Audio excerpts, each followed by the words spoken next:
Alright guys, so in this video we're going to be converting a couple class-based components to functional because they no longer have state, so they don't need to be classes. Alright, now ultimately by the end of this project we're going to have all functional components because with the hooks that have been introduced to React, we can have state within functional components. But traditionally, this is how it went. You would have stateless functional components, and then you'd have class-based where you needed to use state or lifecycle methods. And I'll go over lifecycle in a little bit. So let's take our user item here. We're going to refactor it a little bit. So first of all, it's not going to be a class anymore. So we could do function user item. We don't need extends component. So we could do it like this and then have a return. I like to use arrow functions. So instead of doing that, I'm going to use const user item. And then we just put an equal sign here and then an arrow function here. Now, since this is now a function, we don't need a render, right? We just need the return. So this render ends right here with this purple, and this is what's great about the bracket pair colorizer, but we can just get rid of that and get rid of the render, and now we just have our function. So I'm going to save that. We no longer need this component, so that should work. Let's check it out. Cannot read props of undefined. Okay, so this is something that I need to mention. Now that we're not using class, we don't use the this keyword. Props are now going to be passed in here, and then we can simply say props.user. So let's save that, and now it works. So you can see we've actually cut out a bit of code here, and it looks cleaner, which is why I prefer now to use functional components all the time using hooks. I think it's a bit cleaner. Okay, but again, if you want to use classes, then that's absolutely fine. So let's do the same thing with our navbar. And then another thing we need to do is come back here, because since we do have a user prop, we need to add a prop type for it.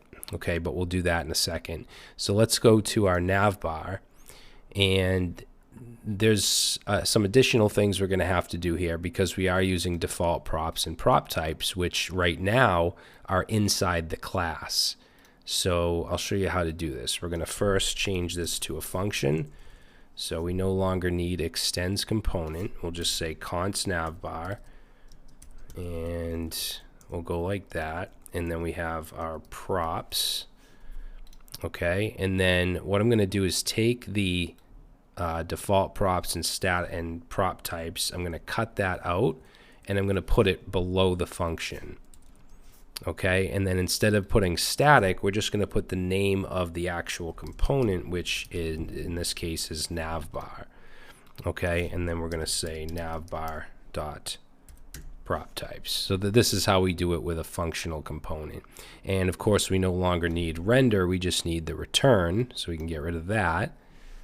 And if I save this, it's not going to work because we still have this, so we'll get rid of this.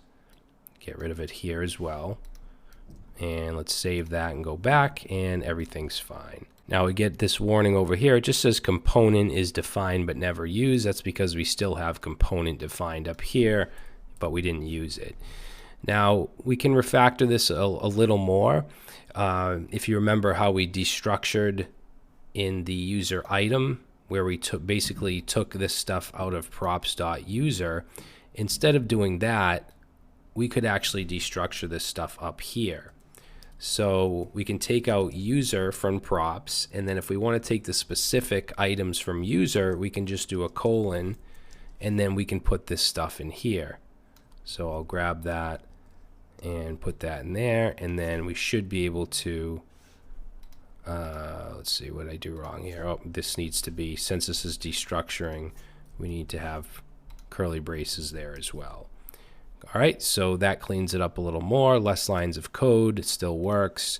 And if we go back into our navbar, we can kind of do the same thing. We have props.icon and props.title, so we can go ahead and destructure by using curly braces, and we can pull out icon and title, and then we can just use here icon and title like that.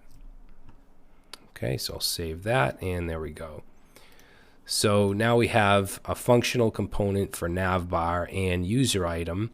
Now we do have the user prop being passed in here, so we should add that to prop types. So I'm going to import prop types, and then down at the bottom here we'll say user item dot prop types. Now the user prop that's being passed in here is an object, so we're going to say user, and we need to set it to prop types object, and it is required. Now with the ES7 React Redux snippets extension, I can simply do PT for prop types, O for object, and R for required, and enter. And it's going to type this out for me.